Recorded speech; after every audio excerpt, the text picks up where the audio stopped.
Boa noite, queridos irmãos, a graça e a paz do Senhor Jesus, louvado seja sempre o nome do Senhor.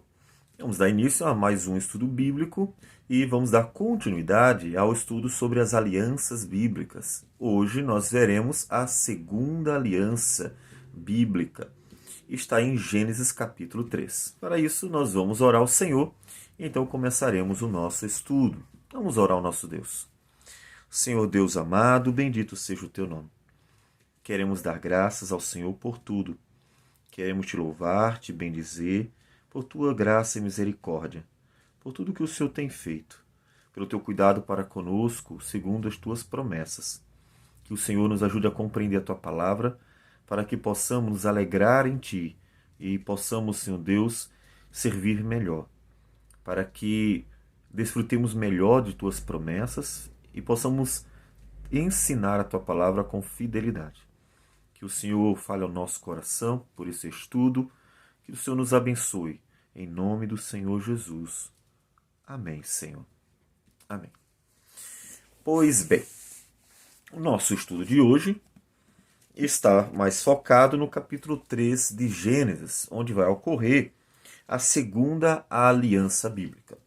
Nós já fizemos uma introdução e vimos que há 7 alianças bíblicas. A primeira já foi vista, uma aliança de caráter bilateral, porque Deus se compromete em abençoar o homem, mas o homem deveria obedecer a Deus.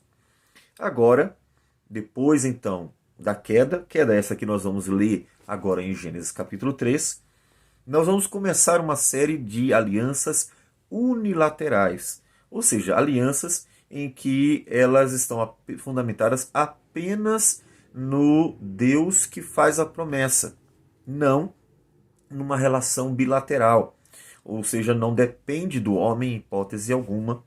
Nós veremos isso. Para isso, nós gostaríamos de fazer então a leitura de Gênesis capítulo 3. E você, com a Bíblia na mão, pode acompanhar e terá o melhor proveito com certeza do estudo. Diz assim a palavra do Senhor: Mas a serpente, mais sagaz que todos os animais selváticos que o Senhor Deus tinha feito, disse à mulher: É assim que Deus disse: Não comerás do fruto de toda árvore do jardim? Respondeu-lhe a mulher: Do fruto das árvores do jardim podemos comer, mas do fruto da árvore que está no meio do jardim, disse Deus: Dele não comereis, nem tocareis nele, para que não morrais. Então a serpente disse à mulher: É certo que não morrereis, porque Deus sabe que no dia em que dele comerdes se vos abrirão os olhos, e como Deus sereis conhecedores do bem e do mal. Vendo a mulher que a árvore era boa para se comer, agradável aos olhos e árvore desejável para dar entendimento, tomou-lhe do fruto e comeu, e deu também ao marido, e ele comeu. Abriram-se então os olhos de ambos, e percebendo que estavam nus, coseram folhas de figueira e fizeram cintas para si. Quando ouviram a voz do Senhor Deus que andava no jardim pela viração do dia, esconderam-se da presença do Senhor Deus, o homem e sua mulher, por entre as árvores do jardim. E chamou o Senhor Deus ao homem e lhe perguntou: Onde estás? Ele respondeu: Ouvi a tua voz no jardim, e porque estava nu, tive medo e me escondi. Perguntou-lhe Deus: Quem te fez saber que estavas nu? Comeste da árvore que te ordenei que não comesses? Então disse o homem: A mulher que me deste por esposa, ela me deu da árvore e eu comi. Disse o Senhor Deus à mulher: Que é isso que fizeste? Respondeu a mulher: A serpente me enganou e eu comi. Então o Senhor Deus disse à serpente: Visto que isto fizeste, maldita és entre todos os animais domésticos e o és entre todos os animais selváticos. Rastejarás sobre o teu ventre e comerás pó todos os dias da tua vida. Porém, inimizade entre ti e a mulher, entre a tua descendência e o seu descendente. Este te ferirá a cabeça e tu lhe ferirás o calcanhar.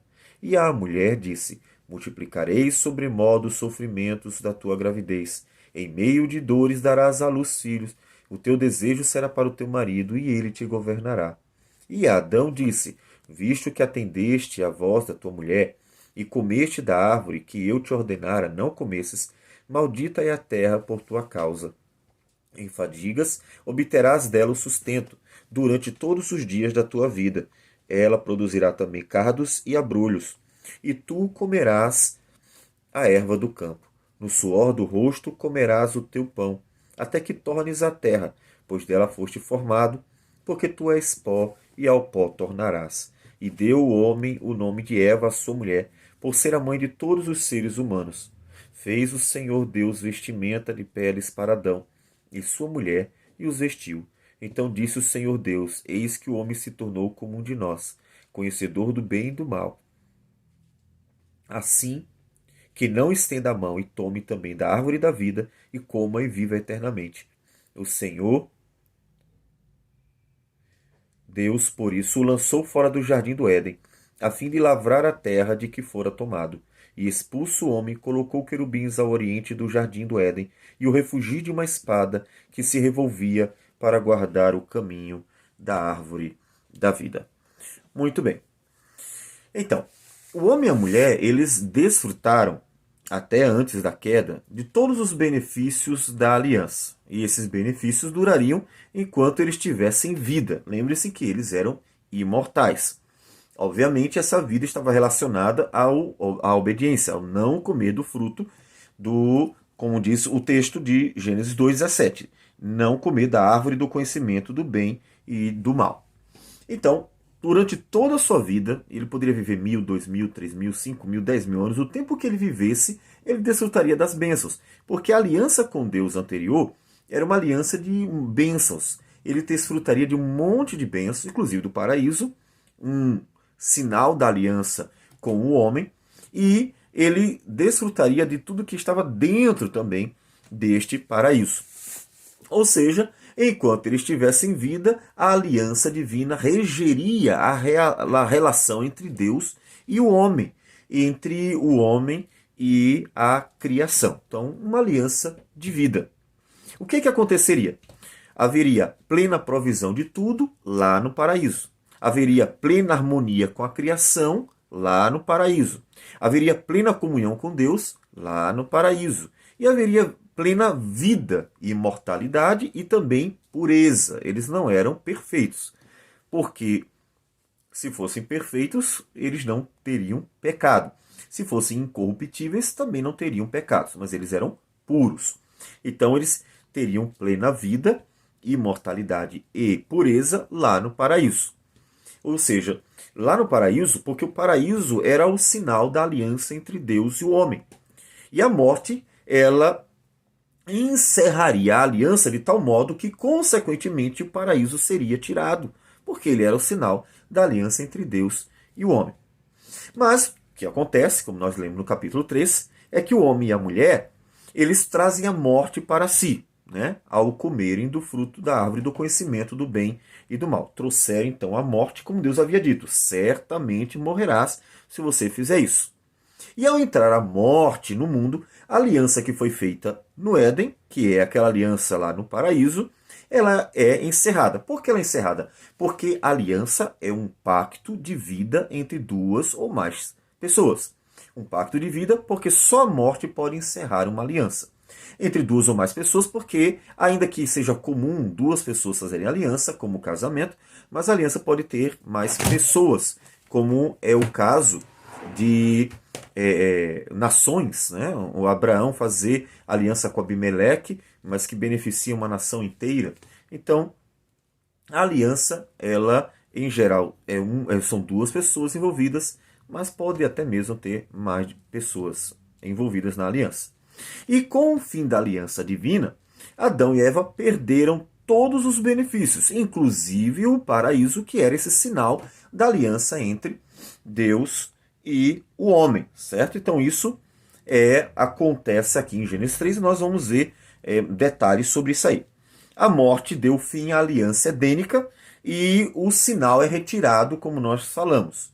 Lembre-se que o paraíso garantia, mostrava, marcava, identificava a presença desta aliança.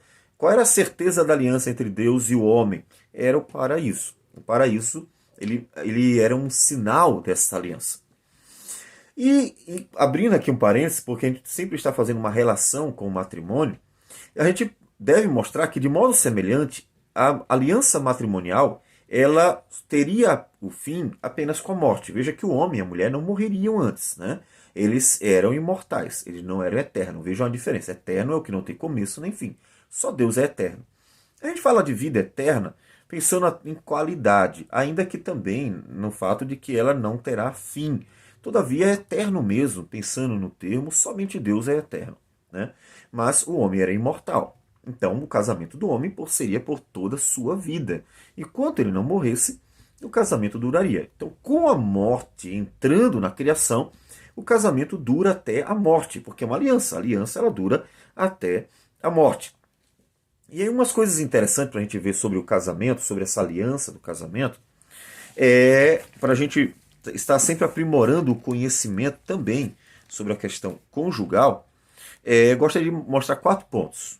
1 Coríntios, capítulo 6, versículo 16, 1 Coríntios 6, 16, Paulo diz assim: ou não sabeis que o homem que se une à prostituta forma um só corpo com ela? Porque, como se diz, serão os dois uma só carne. Veja que a linguagem de Paulo aqui aponta para um fator dessa aliança. É que na aliança matrimonial, a relação sexual, ela sela a aliança. Ela sela a aliança. Ainda que haja o casamento, como a gente faz celebrando, oficiando hoje em dia, ainda, a relação sexual, ela sela o casamento. É ela que, de fato, vai definir. Tanto é que ele diz que a relação com a prostituta, ele usa o termo da aliança lá de Gênesis. Serão os dois uma só carne. Tá? Então observe que nesse ponto, inclusive, não é o pecado que encerra de nenhum deles. Porque ele usa o termo de uma prostituta. Então o pecado não encerra, né, uma aliança. Os pecados não encerram a aliança. Lá em Malaquias também vemos isso. Malaquias, capítulo 2, versículo 14. Malaquias 2, 14. Ele diz: e perguntais, por quê? Porque o Senhor foi testemunha da aliança entre ti e a mulher da tua mocidade, com a qual tu foste desleal, sendo ela a tua companheira e a mulher da tua aliança. E aí veja que ele não considera que a aliança foi encerrada. No versículo 15, ele ordena que ninguém seja infiel para com a mulher da tua mocidade. Então veja que ele trata a aliança como permanecendo, mesmo havendo erros, né? Mesmo havendo pecados. Pecados não encerram a aliança. O homem não tem autoridade para dar fim à aliança. Isso é um outro fator importante também.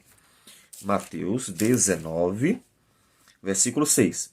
De modo que já não são mais dois, porém uma só carne. Veja o mesmo termo em Gênesis, também de 1 Coríntios 6, 16. São os dois uma só carne. Portanto, o que Deus ajuntou, não o separe o homem. Então veja como não tem autoridade para encerrar a aliança matrimonial. O que Deus ajuntou, não separe o homem. Se Deus ajuntou, só Deus pode separar. Essa é a ideia. Então, se fosse o homem, mas não é o homem, é Deus. Então, o homem não pode separar. O homem não tem autoridade para isso. Somente a morte pode dar fim à aliança matrimonial. E nós já vimos isso, e vamos repetir, em Romanos capítulo 7, quando Paulo diz assim: porventura ignorais, irmãos, pois falo aos que conhecem a lei, que a lei tem domínio sobre o homem toda a sua vida. Ora, a mulher casada está ligada pela lei ao marido, enquanto ele vive. Mas se o mesmo morrer, desobrigada ficará da lei conjugal, de sorte que será considerada adúltera se vivendo ainda o marido, unir-se com outro homem. Porém, se morrer, o marido estará livre da lei e não será adúltera se contrair novas núpcias. Então, veja que na aliança matrimonial, nós temos as mesmas características da aliança divina para com o homem, né? Um pacto de vida entre duas pessoas. E com a entrada da morte na criação, o que acontece é que as bênçãos divinas são retiradas, né? E o homem perde tudo aquilo que ele tinha de bênção, de desfrute, inclusive o paraíso, como nós já falamos. O paraíso, sinal da aliança, lugar de todas as bênçãos, é retirado. Veja, Gênesis capítulo 3, versículo 23 diz: o Senhor Deus, por isso, o lançou fora do jardim do Éden, a fim de o lavrar a terra de que fora tomado. Ele é expulso do jardim, perdeu essa bênção, que era inclusive o sinal da aliança.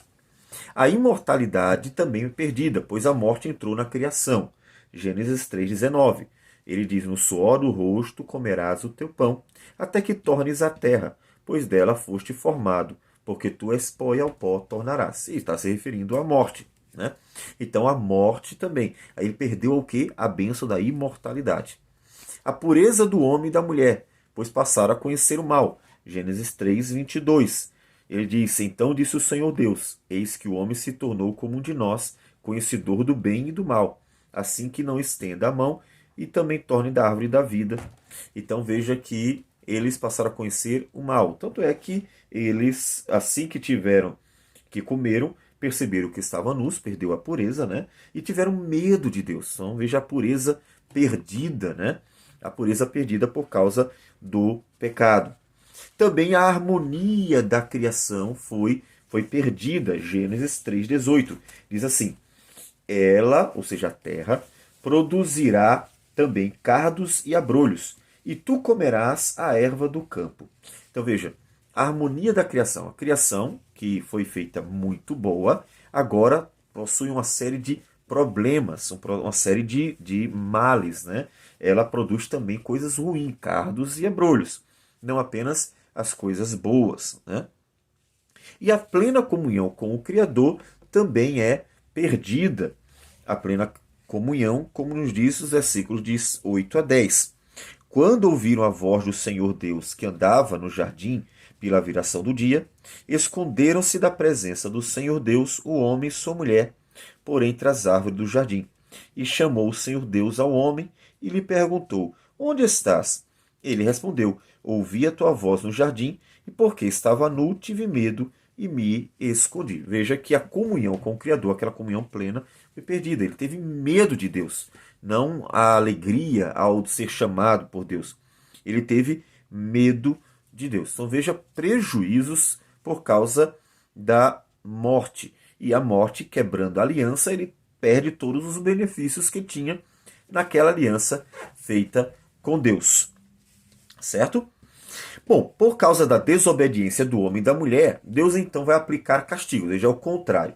Ele tinha bênçãos, agora ele vai receber castigos, porque ele desobedeceu e trouxe a morte, com a morte o fim da aliança, então ele traz castigos. E Gênesis 3:14 nos fala do primeiro castigo, que é dirigido, nesse caso, à serpente. O primeiro castigo é dirigido à serpente. Ele diz assim: então o Senhor Deus disse à serpente: visto que isso fizeste, maldita és entre todos os animais domésticos, e o és entre todos os animais selváticos. Rastejarás sobre o teu ventre e comerás pó todos os dias da tua vida. Então veja que Deus amaldiçoa a serpente. Esse foi o primeiro castigo que aparece ali naquele cenário.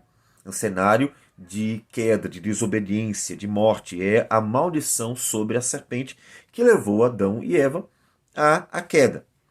Também Deus pronuncia a derrota da serpente e a vitória do homem. Gênesis 3:15, ele continua, né? Ele diz: porém inimizade entre ti e a mulher, entre a tua descendência e o seu descendente. Este te ferirá a cabeça e tu lhe ferirás o calcanhar. Então veja que ele anuncia já não só amaldiçoa a serpente, mas anuncia a sua derrota completa. Deus pronuncia uma derrota contra a serpente e uma vitória para o homem, porque um descendente iria esmagar a cabeça da serpente. Então a vitória do homem. Ali você já vai ver, e nós veremos com mais detalhes, a questão da graça, e aí onde estará a nova aliança que é feita por meio da graça do Senhor, né? Uma aliança graciosa. Mas aparece ainda mais castigos, né? As dores de parto são multiplicadas. Não é que não tinha antes, mas elas são multiplicadas. O que parece-nos que tem um propósito de anunciar que quem está nascendo agora é um pecador. Eles agora estão dando à luz pecadores e não homens santos. E essas dores multiplicadas lembram sempre a mulher que, por mais que uma vida seja uma bênção, é uma vida pecadora por causa do erro que foi cometido lá atrás. Gênesis 3:16. E a mulher disse: multiplicarei sobremodo os sofrimentos da tua gravidez. Em meio de dores, darás à luz filhos. O teu desejo será para o teu marido e ele te governará. Então veja que ele fala das dores multiplicadas, o que não significa que não tinham nenhuma antes, mas foi aumentada como um castigo. Mas também um outro castigo, o domínio do marido sobre a mulher, um domínio desarmônico. A mulher já tinha que se submeter ao homem. O homem foi criado primeiro, foi ele quem ensinou a mulher, ela foi dada para ele, não o contrário. Então já havia uma relação de alguém que deveria amar e cuidar a sua esposa e ela que deveria honrar e respeitar o seu marido, sendo submissa a ele, mas dentro de um contexto harmônico, né? Maravilhoso, um contexto em que havia pureza, né? Havia pureza entre eles. Só que agora, mas não. Ele, quando enfatiza a questão do homem governar a mulher, é porque agora ela sentiria o peso do pecado que foi trazido para a criação. Um domínio hostil, um domínio por causa de uma criação em desarmonia, de um homem pecador, de uma mulher pecadora. A relação entre o homem e a mulher já não é uma relação mais pura, mas é uma relação de pecadores.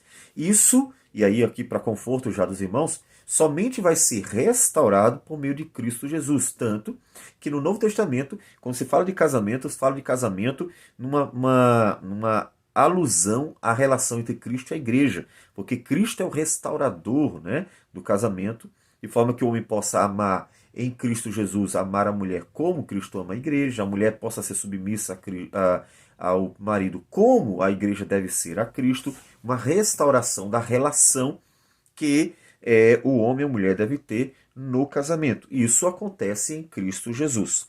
Mas, ali, por causa do pecado, Deus anuncia já o castigo, que é o castigo relacionado à relação, né, entre o homem e a mulher. O homem dominaria sobre a mulher. E aconteceu isso na história, né? Qualquer pessoa que estude história geral, não apenas história da igreja, ou história do Brasil, ou mesmo história cristã, história pensando em todas as civilizações, verá que o homem realmente terminou sendo um dominador hostil da mulher. A mulher sofreu muito, isso não temos como negar. E isso por causa do pecado. O pecado trouxe isso para a relação entre o homem e a mulher. Isso lembra a mulher que um dia ela que deveria ter se submetido ao homem e obedecido ao que aprendeu, fez o contrário, né? Ela tomou a frente, comeu do fruto proibido e ainda induziu o homem a fazer a mesma coisa, ou seduziu o homem a fazer a mesma coisa. Ela cometeu dois erros ali. Primeiro, que foi passar à frente, onde ela poderia ter muito bem ter recorrido ao homem para protegê-la e não deixar que a serpente induzisse, né, a isso aí. Como também ela não deveria ter induzido o homem a cometer este erro. Então, dois males. Então, esse castigo termina lembrando a mulher do que foi cometido lá atrás, né, do pecado que foi cometido lá atrás.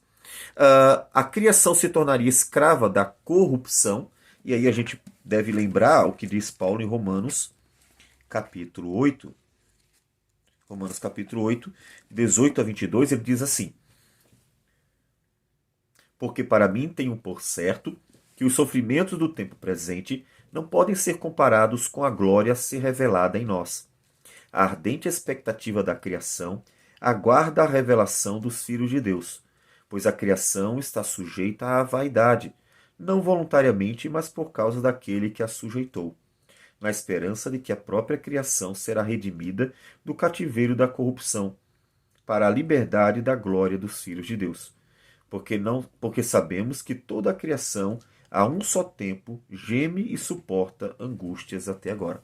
Então veja que toda a criação agora passa a estar escrava da corrupção. O pecado fez com que a criação inteira, não é só o homem e a mulher, não, é a criação inteira.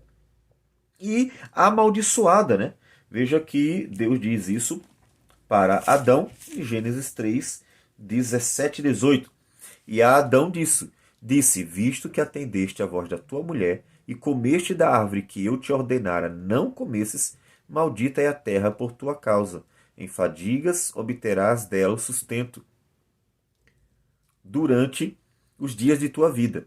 Ela produzirá também cardos e abrolhos, e tu comerás a erva do campo, como nós já lemos. Então veja aqui uma criação amaldiçoada, maldita.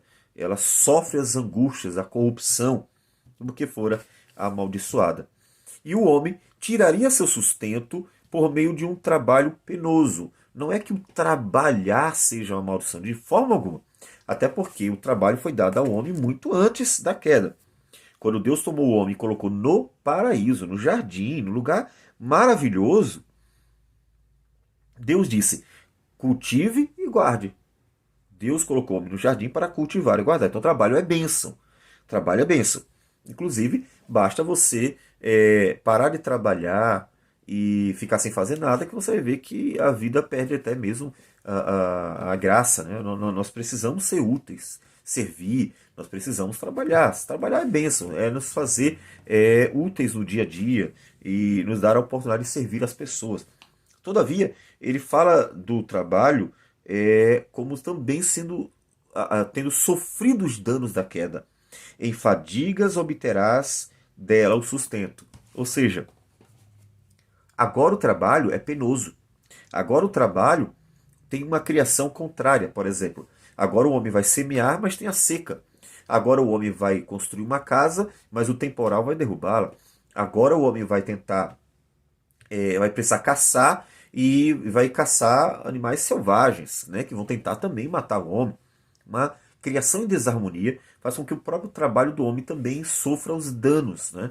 Um dos castigos é isso aí, o homem que tinha tudo no paraíso, tudo maravilhoso, tudo dado por Deus de forma bem mais fácil. O trabalho produziria com certeza 100%, o trabalho seria só um deleite, só uma bênção, alegria, e agora ele teria que penar, seria um trabalho penoso, difícil, por causa do castigo, né? O castigo da parte de Deus, porque ter um homem desobedecido a Deus teria recebido de Deus tudo que é bom, tudo que é bom. Contudo, veja, tudo isso acontece. De fato, Deus traz castigo para o homem, mas observe uma coisa, é que mesmo com a desobediência, Deus ele não deixa de tratar o homem também com bondade. E é aí onde vem a aliança, essa nova aliança. Veja que o homem não é destruído. Deus não destrói o homem e a mulher. Deus trata o homem com bondade, faz uma nova aliança, de forma que o homem possa ser, inclusive, agraciado com uma esperança para dias futuros, né? De uma salvação em dias futuros. E na condenação da serpente, de Gênesis 3,15, Deus traz uma promessa redentora. Veja, porém inimizade entre ti e a mulher, entre a tua descendência e o seu descendente. Este te ferirá a cabeça e tu lhe ferirás o calcanhar. Aqui, nessa maldição, o castigo à serpente, vem também uma promessa redentora. Viria aquele que pisaria a cabeça da serpente, derrotando o maligno e os males sobrevindo, vindos por causa dele. Então, tanto a serpente seria destruída, como os males que vieram por causa da serpente também seriam retirados, ou seriam acabados. Né? O homem deixaria de sofrer esses danos que ele sofreu por causa da sua desobediência. Então isso Deus mostra sua graça e misericórdia. E eu gostaria então de mostrar para você como estes textos de Gênesis 3, 14 a 16 tem tudo a ver com a promessa redentora, com a aliança que de fato Deus está fazendo com o homem e a mulher. Quando nós comparamos o texto de Gênesis 3, 14 a 16 com o texto de Apocalipse 12, de 1 a 4, nós encontramos um perfeito paralelo em que Apocalipse nos mostra que, de fato, ali em Gênesis, Deus estava se referindo à salvação em Cristo Jesus, estava se referindo à serpente, que era o Satanás, estava se referindo à redenção do homem por meio de alguns elementos, né, que seriam características desta redenção. Vamos ver quais são essas características. Nós já lemos Gênesis 3, 14 a 16, vamos ler Apocalipse, capítulo 12, versículo de 1 a 4. Diz assim: Viu-se grande sinal no céu, a saber, uma mulher vestida do sol, com a lua debaixo dos pés e uma coroa de 12 estrelas na cabeça, que, achando-se grávida, grita com as dores de parto, sofrendo tormentos para dar à luz. Viu-se também outro sinal no céu, eis um dragão grande e vermelho, com 7 cabeças, 10 chifres, e nas cabeças 7 diademas.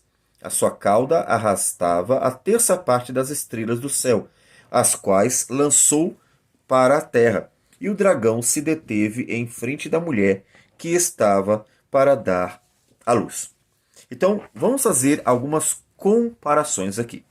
Lá em Gênesis capítulo 3, nós temos uma serpente, certo? Você sabe, versículo 14. Então, o Senhor Deus disse à serpente. Então, ele disse à serpente que que tentou o homem e a mulher seria amaldiçoada. Lá em Apocalipse 2, 12, de 1 a 4, diz que havia um dragão grande e vermelho. Então veja que em um é uma serpente, no outro é um dragão. Mas em ambos os casos, Satanás é que está por trás dessas figuras aqui, né? Nós encontramos lá em Gênesis 3, 14 a 16, que Deus poria inimizade entre a mulher e entre a descendência e a sua descendência, né? E entre a descendência da serpente.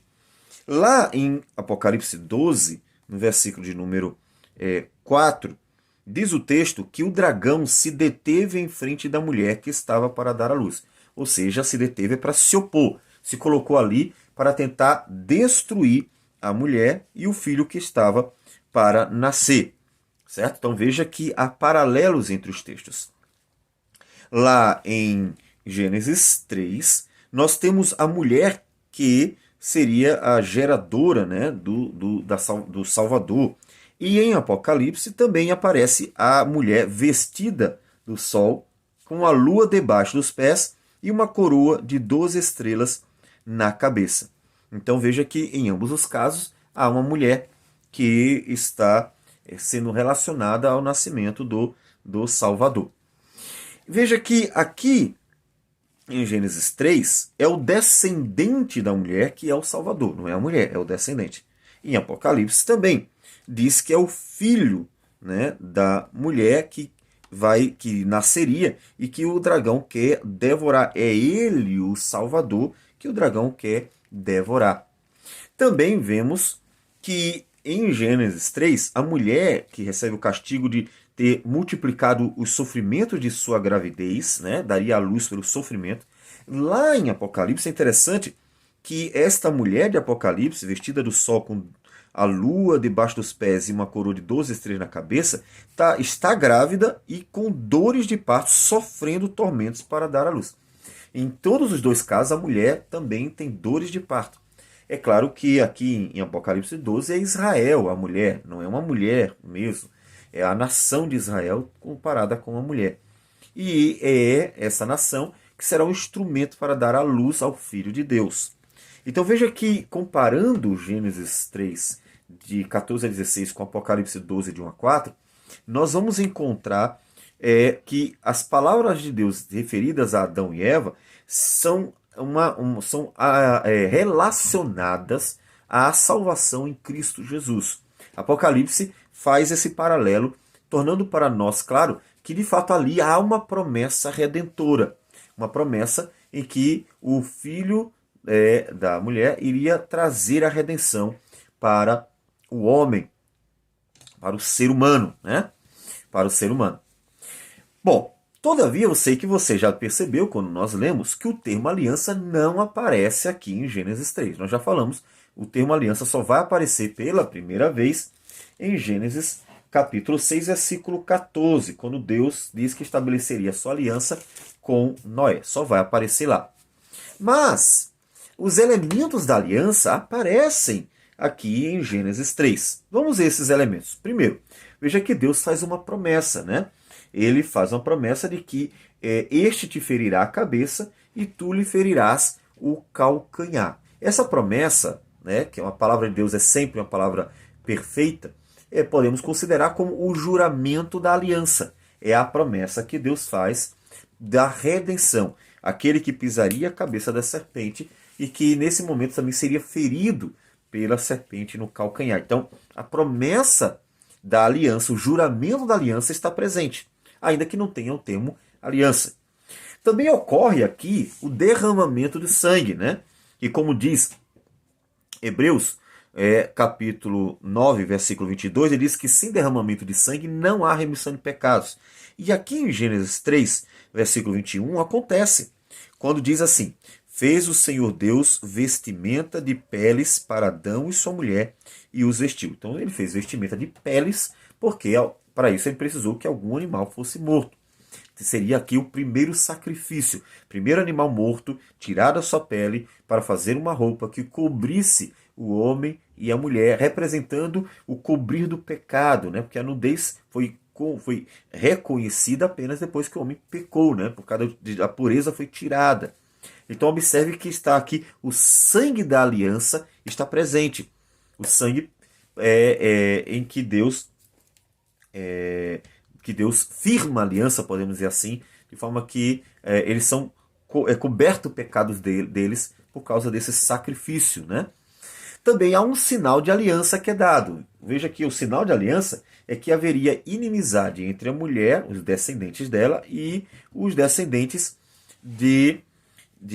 da serpente, né? E a gente pode fazer uma comparação. Êxodo, capítulo 17, versículo 8 e versículo 16. Êxodo 17, 8 diz assim, e é uma comparação interessante. Então veio Ameleque e pelejou contra Israel em Refidim. Veja, do nada aparece Ameleque para lutar contra Israel. Israel não fez mal a Ameleque, não anunciou guerra, nada. Simplesmente vem para tentar destruir Israel. Muito curioso que de repente surja um inimigo do nada para tentar destruir Israel. E Deus dá a vitória a Israel. Mas veja o que ele diz no versículo número 16. E disse, portanto, o Senhor jurou, haverá guerra do Senhor contra Ameleque de geração em geração. Percebe como é interessante esse paralelo com o texto de Gênesis, em que Deus jura, promete, diz que haverá uma inimizade entre duas descendências de geração em geração. É interessante isso. Veja que isso vai acontecer ao longo da história de Israel toda. Toda a história de Israel é cheia de guerras em que inimigos tentaram destruir o povo de Deus, porque aquele povo seria um instrumento para trazer à luz o Filho de Deus. Tanto que uma das últimas tentativas foi a de Herodes, né? Mateus capítulo 2, versículo 13. Tendo eles partido, os reis magos, né? Eis que apareceu um anjo do Senhor a José em sonho e disse, dispõe-te, toma o menino e sua mãe, foge para o Egito e permanece lá até que eu te avise, porque Herodes há de procurar o menino para o matar. Mas o que o menino fez? Obviamente nada. A tentativa de matar o menino, como até em Apocalipse aparece, o dragão tentando matar o filho que nasceria, é a tentativa de impedir a redenção. Veja que é um sinal da aliança de Adão, presente em todos os séculos, a guerra entre duas descendências. A descendência da mulher, que são os filhos de Deus, e a descendência da serpente, que são os filhos do maligno. Como nós já citamos também lá em Apocalipse, capítulo 12, versículo 4, certo? Veja, lá em Mateus capítulo 13, versículo 24 a 30, é interessante que Jesus fala ainda de duas descendências, né? Mateus 13, 24 a 30 e depois do 36 ao 43. Outra parábola lhes propôs, dizendo, o reino dos céus é semelhante a um homem que semeou boa semente no seu campo. Mas, enquanto os homens dormiam, veio o inimigo dele, semeou o joio no meio do trigo e retirou-se. E quando a erva cresceu e produziu fruto, apareceu também o joio. Então, vindo os filhos do dono da casa, lhe disseram: Senhor, não semeaste boa semente no teu campo? De onde vem, pois, o joio? Ele, porém, lhes respondeu: O inimigo fez isto. Mas os servos lhe perguntaram: Queres que vamos e arranquemos o joio? Não, replicou ele, para que, ao separar o joio, não arranqueis também com ele o trigo. Deixai-os crescer juntos até a colheita, e no tempo da colheita direi aos ceifeiros: ajuntai primeiro o joio, atai-o em feixes para ser queimado, mas o trigo recolhei-o no meu celeiro. Aí veja a explicação da parábola no versículo 36. Então, despedindo as multidões, foi Jesus para casa. E chegando-se a ele, os seus discípulos disseram: Explica-nos a parábola do joio do campo. E ele respondeu: O que semeia a boa semente é o filho do homem. O campo é o mundo. A boa semente são os filhos do reino. Os joios são os filhos do maligno. O inimigo que o semeou é o diabo. A ceifa é a consumação dos séculos. E os ceifeiros são os anjos. Então veja que ele trata com duas descendências, né? É interessante que esse é um sinal lá de Gênesis 3,15, né? Sinal da aliança de Deus. Essa guerra que haveria entre duas descendências até o cumprimento, inclusive, da aliança que se daria por meio da vinda, da chegada do Redentor. Só que algo fabuloso e novo que há nessa aliança de Gênesis 3,15, diferente da aliança anterior de Gênesis 2, é que ninguém poderia anular a aliança feita sob promessa, pois seria sustentada somente pela vida do próprio Deus. Ou seja, só Deus seria o responsável por esta aliança, mais ninguém mesmo.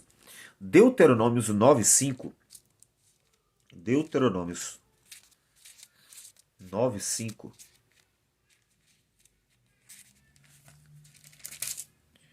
Diz assim: Não é por causa da tua justiça, nem pela retitude do teu coração, que entras a possuir a sua terra, mas pela maldade destas nações, o Senhor teu Deus as lança de diante de ti. E para confirmar a palavra que o Senhor teu Deus jurou a teus pais, Abraão, Isaque e Jacó. Então observe que Deus vai se manter fiel a alianças, né? Ele jura algo, ele tem que manter. Então Deus é quem garante. Observe aqui, ele se refere à aliança de Abraão, Isaque e Jacó, mas a questão aqui é que dependia só de Deus. Não era pelo que eles eram, dependia só de Deus. Por quê? Porque Deus jurou, Deus é fiel e ninguém poderia, portanto, quebrar essa aliança. Salmo 132.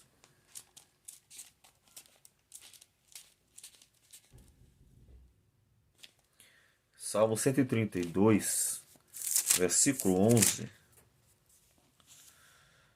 O Senhor jurou a Davi com firme juramento, e dele não se apartará. Um rebanho da sua carne farei subir para o teu trono. Um rebento da tua carne farei subir para o teu trono. Então veja que outra vez ele jura, e quem garante que vai cumprir esta aliança é Deus. Veja, tanto a aliança com Abraão tem a mesma característica, a aliança de graça. A aliança com Davi tem a mesma característica, uma aliança de graça, e só Deus era o responsável pelo cumprimento dela, pela manutenção dela, pela garantia dela, não o homem. Não dependia, em hipótese alguma, do homem.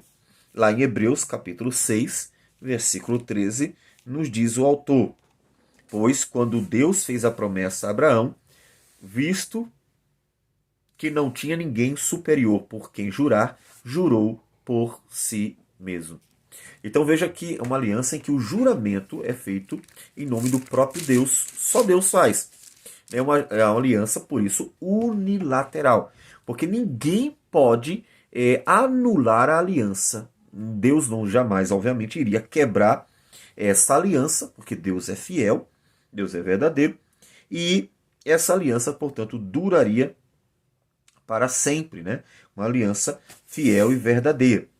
Mas uma coisa interessante é que, diferente da primeira aliança, essa aliança edênica, a aliança que Adão terminou quebrando, né, e trazendo a morte, e com a morte o fim da aliança, diferente dela, a aliança pós-queda possui um caráter, como disse, unilateral e uma aliança sustentada somente pelo juramento feito por Deus. Antes não, era o homem que tinha que obedecer. Se não obedecesse, então traria a morte, com a morte o fim da aliança. Agora, Deus se garante que a aliança permanecerá, porque ele é o único que está estabelecendo aqui o juramento, é o único que está fazendo promessas dentro desta aliança com o homem. E tendo em vista que Deus não morre, sua aliança graciosa é permanente. Veja, a aliança ela termina com a morte. O homem morreu, terminou a aliança. Sempre que alguém morre numa aliança, encerra-se a aliança. Todavia, Deus não morre. Portanto, a aliança graciosa ela permaneceria para sempre, não podendo ser encerrada em hipótese alguma, pois Deus é fiel. Então veja, a aliança ela sempre vai até a morte, mas Deus não morre, então ela permanece. E tendo em vista que Deus é fiel, portanto, não tinha outro jeito, não tinha jeito nenhum de encerrar a aliança. O texto de 2 Timóteo 2,13 diz que se somos infiéis, ele, que é Deus, permanece fiel, pois de maneira nenhuma pode negar-se a si mesmo. Então, ele permanece fiel porque ele é fiel, né? Ele não pode mentir, ele não pode anular a si mesmo. A aliança da graça visa a salvação do homem. Por isso, aponta para o Salvador restaurador da criação, aquele que pisaria a cabeça da serpente. Então veja que nessa aliança, a segunda aliança, que é a aliança da graça, ela aponta para o Salvador, aquele que pisaria a cabeça da serpente. Certo? Inclusive, nós vamos ver então que a aliança da graça ela aponta para a morte, mas essa morte que na verdade consumaria a aliança. Enquanto a morte encerrou a primeira aliança, né, porque a aliança ela encerra com a morte encerrou a primeira aliança, porque o homem trouxe a morte para si mesmo, para a criação. No entanto, a promessa divina da segunda aliança seria consumada por meio da morte do Redentor. Veja que coisa interessante. É diferente, né?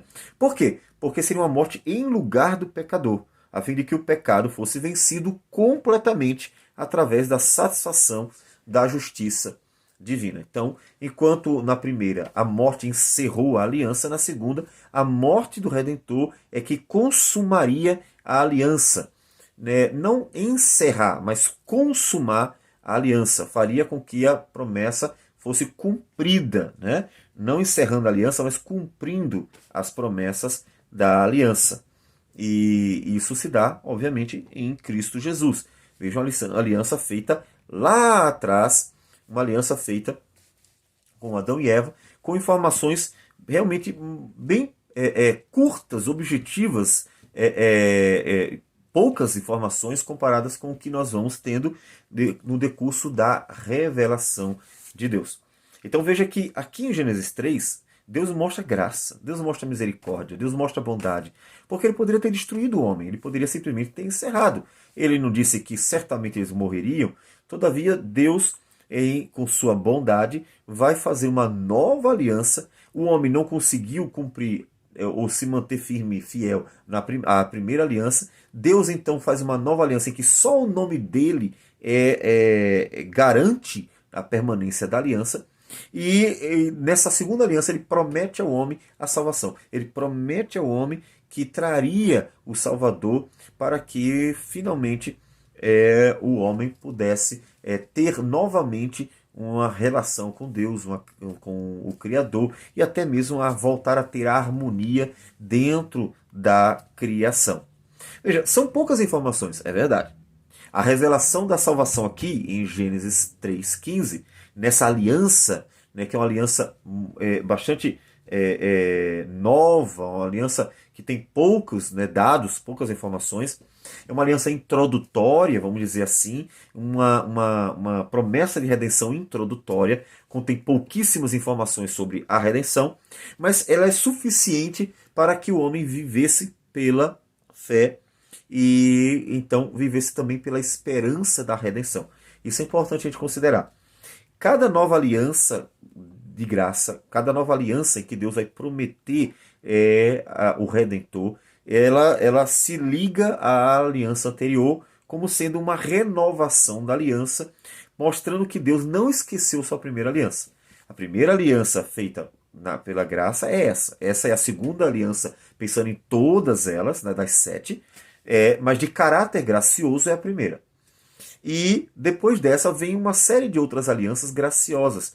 E todas elas vão relembrar que Deus não esqueceu suas promessas, que Deus não deixaria de cumprir a sua promessa, de sua aliança, porque Deus é fiel. Ou seja, o homem teria que confiar.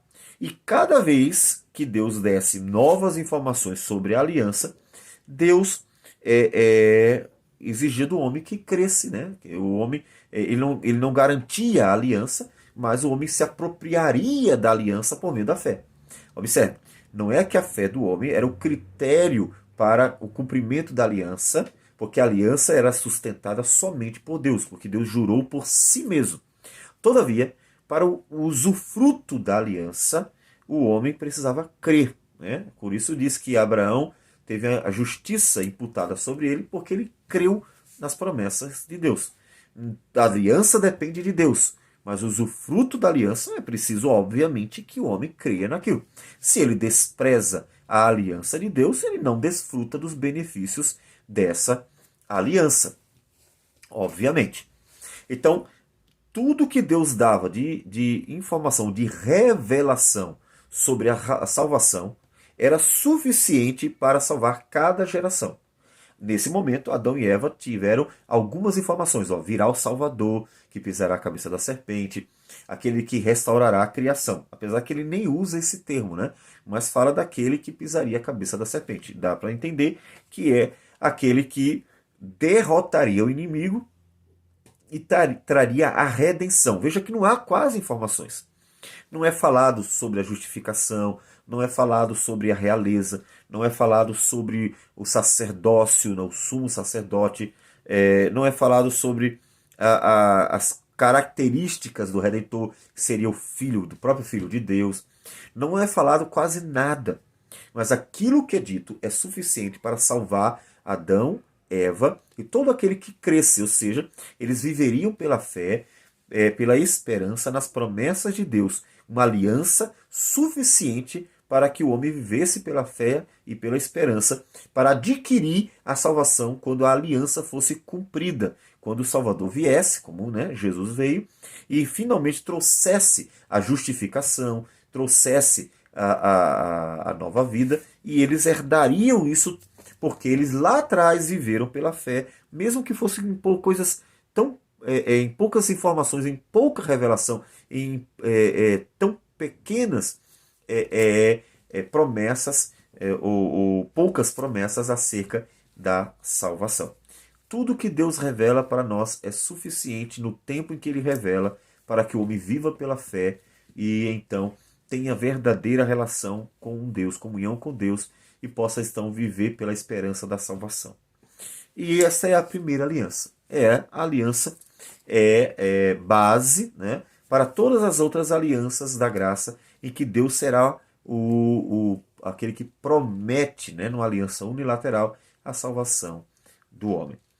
Pois bem, depois, na próxima terça, com a graça do Senhor, daremos sequência na terceira aliança, que será a aliança com Noé, em que Deus continuará, então, afirmando a sua aliança redentora para que o homem continue vivendo pela fé e vai acrescentando informações, revelação nova sobre o caráter dessa salvação, para que nós conheçamos a salvação do Senhor. Vamos orar ao Senhor, concluindo então esse nosso estudo de hoje. Senhor Deus amado, muito obrigado por tudo. Glorificado seja o teu nome por tua graça e misericórdia. Pedimos que o Senhor nos abençoe, dando-nos, Senhor Deus, graça para aplicar aquilo que aprendemos, estudamos, e que o Senhor nos ajude, Senhor Deus, a crescer no conhecimento da tua palavra. Receba a nossa oração, nossa gratidão por tudo que o Senhor tem feito em Cristo Jesus. Em nome dele que nós oramos. Amém, Senhor. Então que Deus abençoe a todos uma boa noite e uma boa semana.